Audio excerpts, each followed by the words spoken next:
My name is David Livingstone. I am an author, independent researcher. I've written several books. I operate a website called conspiracyschool.com, and I'm currently working on a new book. One of my books is called Transhumanism, The History of a Dangerous Idea, and I traced the long-term history of transhumanism as basically a modern outgrowth of the occult tradition and of chaos magic. Okay, so your website, Conspiracy School, some will look at that and say, well, what you're trying to do is just fuel madness, fuel conspiracy theories. Yeah. Right. Well, I mean, I have to say the reverse argument. Why is conspiracy theory ridiculed? And it's pretty clear that that's, ad hominem is the most cowardly way of participating in a debate. So when you've got nothing left, you throw insults. And so the way that they protect investigation of the truth is to denounce it as conspiracy theory. But, I mean, that doesn't really count when it comes to things like the moon landings, chemtrails. There's quite a lot out there which almost seems to be crazy, So how do you separate the real worthy investigations from the crazy stuff? I mean, the thing is, the truth, when you start digging into it, is pretty crazy anyway. So, it's almost as outlandish as, some of the other stuff that's out there. But it's just, I think the average person has a sense that there's something else going on. I think most of them are intimidated into sharing that opinion because of the way that conspiracy theory is ridiculed. But it's a matter of looking at the data, and like anything, you cross-check people's references and their evidence, and decide for yourself. You're saying that transhumanism is somehow linked to the occult. Can you just explain what you mean by that?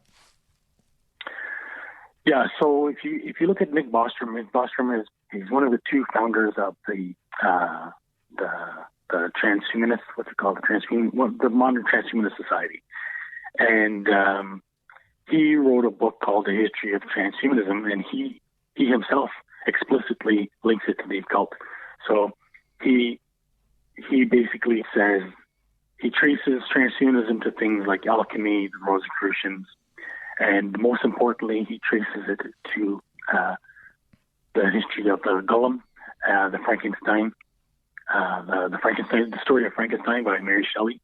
That's very important in itself. If you look at the Mary Shelley, her husband, Percy Shelley, their friendship with Lord Byron. Lord Byron was a member of Carbonari.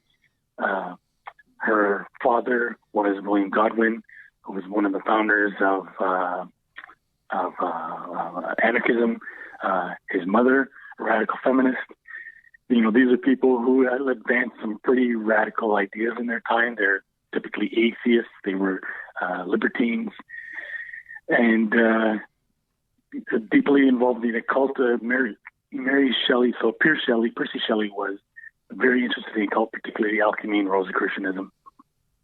And so that's where all this stuff comes from. And so, the history of transhumanism is very much parallel to the history of the computer, and the history of the modern computer is the history of the attempt to create a modern-day golem.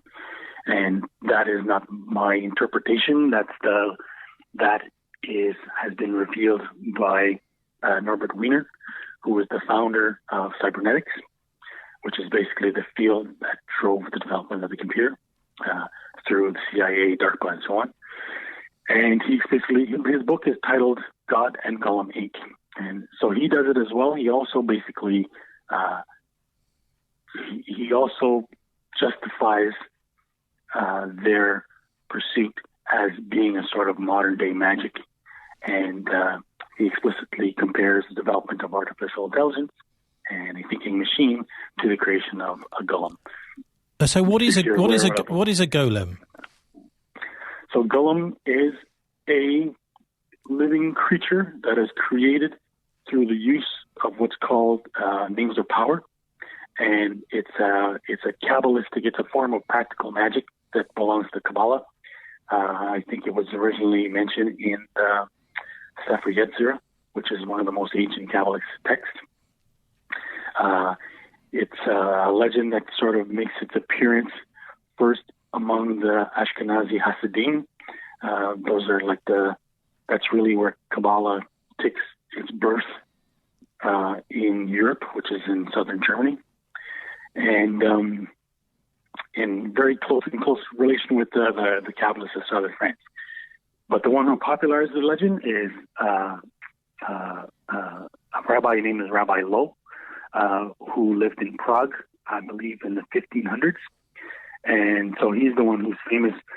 In fact, if you go to Prague and you visit the Jewish section of the city, there's all kinds of commemorative tourist pieces or information about his creation of the golem. Lots of storybooks and so on about it. He's famous for having done that. In fact, if you look at in Jewish history, the golem is claimed to have done various things for having rescued the Jewish people from persecution and all kinds of things like that. Well, it's not often that you find transhumanism going into the national press, into the mainstream press, and being mentioned. Right. But it's happened, hasn't it, with the case of Jeffrey Epstein? Why do you think, or in what way do you think he was influenced by this? I suppose you could almost call it a religion. It's certainly a belief system, isn't it? Yeah. Yeah, it's a religion, but it's really just a new name for the same old thing. Yeah, I think it's because it's the same old thing that has been adapted to modern science, which is why it now has a new name. It's the same old interest that's modified in ways that it couldn't have before because of what's available through modern science. I think it's important to look at Epstein in context as well, too. It seems pretty evident to me that he was probably a spy working for the Mossad and the blackmail operation for Mossad. He's admitted to himself. He admitted himself that he worked for intelligence. And what's his name, Acosta, the judge that gave him his walkaway deal, he said himself recently that he wasn't able to touch Epstein because he was told that he was hands off, because he was apparently an intelligence asset. So you look at the bigger picture and you look at, his connections are so deep, it's almost mind-boggling.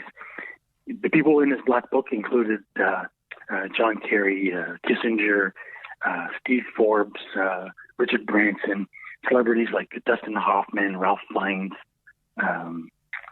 Katie Couric, George Papadopoulos, Stephanopoulos, sorry. And the list goes on and on and on and on. Like, so many deep connections. So you got to wonder what kind of world is he operating in. And so ultimately, I think, if you look at the kind of people he participated, so that world basically also boarded into a number of scientists. So people like Richard Dawkins and Stephen Hawking, Marvin Minsky. These are all the people who, many of them were invited to his island for various discussions. So if you look at the pattern of Epstein's life, there's really three paths there that are parallel, and I think it's very much indicative of the sort of culture that these guys come from. So the one is financial. So first you can start with physics. So his first interest was in physics. Secondly, he ended up in finance, and then thirdly, his extracurricular activities. When I say sexual activities, so I feel those are not to be interpreted as being independent. They're all part of some kind.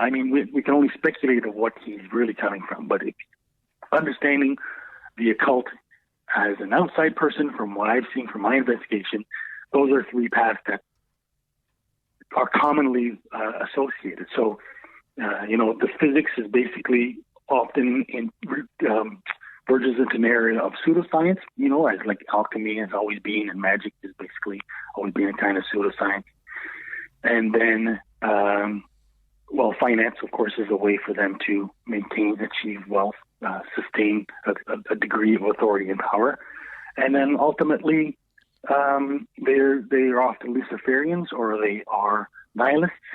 And that nihilism or narcissism is expressed in a kind of libertinism, which regards, like Freud said, basically that, sex is our basic drive and instinct.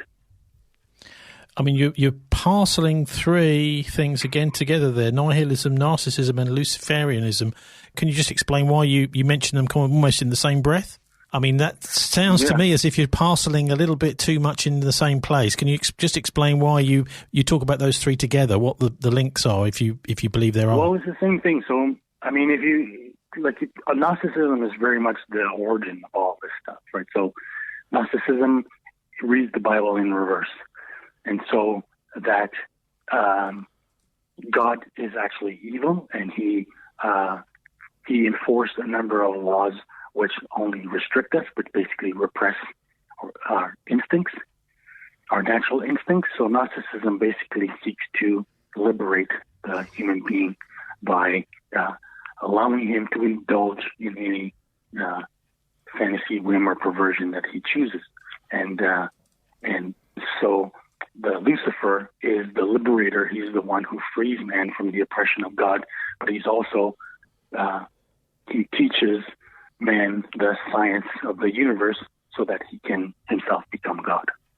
So that's why, if you look at most of the leading science in Western history have tended to be occultists, like Roger Bacon, Francis Bacon, Newton, and very much in Western history, it's alchemy, even in Islamic history as well, too. It's alchemy that really much gave birth to modern science. The modern science is basically born from magic. Okay, so how does that fit in with nihilism then? Because nihilism is the nihilism. So, like I often say, nihilism is Luciferianism, and Luciferianism is nihilist. So it's Luciferian, that's why nihilism, you find nihilism all over the world, but it's not always branded as Luciferianism. But nihilism it's an open tendency for human beings. It's basically just a rejection. It's a rejection of the possibility of meaning in the universe.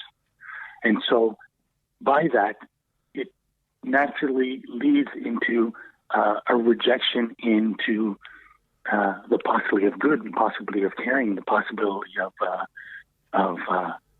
anything mattering. So that's why nihilism typically leads into licentiousness, or and do what thou wilt, and that's why you'll find the kind of Gnosticism everywhere around the world, because even a guy living in a cave, he can still become a nihilist and achieve the same conclusions that the Gnostics do. It just comes with a whole lot of less baggage and vocabulary. So the idea is that nothing really matters. You just do whatever you want, and actually, you can pretend, you can lie, so long as the. Right. I mean, this sounds a little bit like the philosophy of the end justifies the means. Exactly, and that's exactly what it is, and that's why it leads to social Darwinism. And so social Darwinism is a fancy name associated with a particular person, but it's social Darwinism. You're going to find, going back centuries to the earliest cavemen who were the first to question his obligation to his fellow man. Now, one of the people who was a victim of Jeffrey Epstein, Virginia Roberts, has come out over the last week or so and explained that there was some kind of a human breeding farm that Epstein wanted to create. And in fact, he was trying to recruit her and offered her, I think it's $200,000 a month to basically be one of his human breeders. How does that fit in with the wider transhumanist ideas? Well, transhumanism is eugenics. Right. So if you look at the history of eugenics, it's central to the activities of these, quote unquote, conspirators in the 20th century. And eugenics begins with the social Darwinists. And that's long before the Nazis came along. The problem is, in their mind, the Nazis just gave it a bad word. So they're trying to resurrect it in the different guise. And that's pretty much what transhumanism is. So, I mean, is this considered by transhumanists normal that you would have a load of females in a kind of breeding farm? That I don't know. I'm not surprised that they would think that way, because that's where they're inclined to. But as far as their specific agenda, I think they probably keep that kind of stuff secret. I mean, the common thing with transhumanism is cryogenics. That's more the popular manifestation of it, as far as breeding programs and stuff like that. And I'm not surprised those things exist, but I don't have any record of it. Okay, there's also been a couple of interesting developments with Prince Andrew, who's obviously still friendly with Epstein even after he was a convicted paedophile. And we've also heard about Catherine Keating, the daughter of Paul Keating, the Australian Prime Minister, who was actually, as his daughter, was a New South Wales government advisor being associated with, this is with Epstein after his conviction. Now, this does make it sound as if he's got some very, very close links to the real, very, very top of power, both in Australia and here in Britain. I mean, what does that signify? What do you read into those connections, even after the guy's been, convicted of paedophilia? Well, the thing is, we talked about conspiracy theory in the beginning, and the thing is, all this stuff takes place in secret, and we're forced to operate mostly on circumstantial evidence, and then we kind of have to construct a model to explain, what does that circumstantial evidence say. But the thing is that there's just so much of it that it really starts to build a pretty solid picture. It's just that we don't have firm confirmation of it because we don't have any confessions. So when you see how he operates and what kind of circles he operates in, it really makes you start to wonder, what kind of beliefs do these people have, and how are they shared, and how many of them share them? And like I was looking at the group around like Richard Dawkins and the people around him who are associated with Epstein, and the kind of values and agenda that they have. They basically what they call this reality club, which is basically a club of atheists. And, so, yeah, I don't know. There's just, I don't have any proof. And that's the thing. I think that's what's happening is I see a lot of people coming up with some pretty outlandish speculations about, they're looking at the temple on his island and they're extrapolating about what it could possibly mean. The thing is, we don't have any evidence about that stuff, but there's a lot of stuff that we do have some very solid evidence about. And, it's not enough to construct a solid picture, but it starts to give us some hints about what it seems to be happening around us. Like I think, one particular interesting documentary, it's pretty rare for these things to be properly exposed, but there's a documentary, it's available on YouTube, called Dutch Injustice, and it's about the pedophile rings in Holland that have been exposed right to the very top. So when you see that happening there, we can kind of imagine what's probably happening in England. I mean, are you surprised to see this very close link to the British royal family? Am I surprised? Yeah. Well, it's interesting. What you want to investigate is not far away from Epstein's island, and also another island where Trump wants to create some kind of resort. There's a very mysterious island called Mustique. So I've only got a couple of minutes left, but I recommend you look that up. That's an island that was visited by the young Prince, what's his name, Kate Middleton? Kate Middleton. I can't remember their names now. Yeah, and so they visit that island. It's an island that goes back to Princess Margaret was hanging around there, and all kinds of people. And it's this parallel thing. It's also tied to the Profumo scandal. So there's another blogger who's kind of drawn some connections between the Epstein scandal and the Profumo scandal. Like again, that reveals, the depth of these hidden activities that seem to be happening under our noses. And were you surprised that Epstein committed suicide? What's tragic is that the lawyer for the accusers had only mentioned a couple of weeks before that Epstein was in danger, and that no matter where they kept him, even if they kept him in isolation, that there was people who wanted him to keep his mouth shut, that were powerful enough to get to him wherever he would be kept. And so that's proven to be true. David Livingstone, thanks very much for joining us. Okay.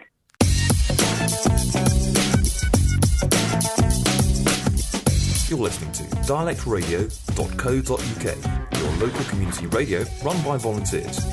Log on to our website at dialectradio.co.uk to find out more.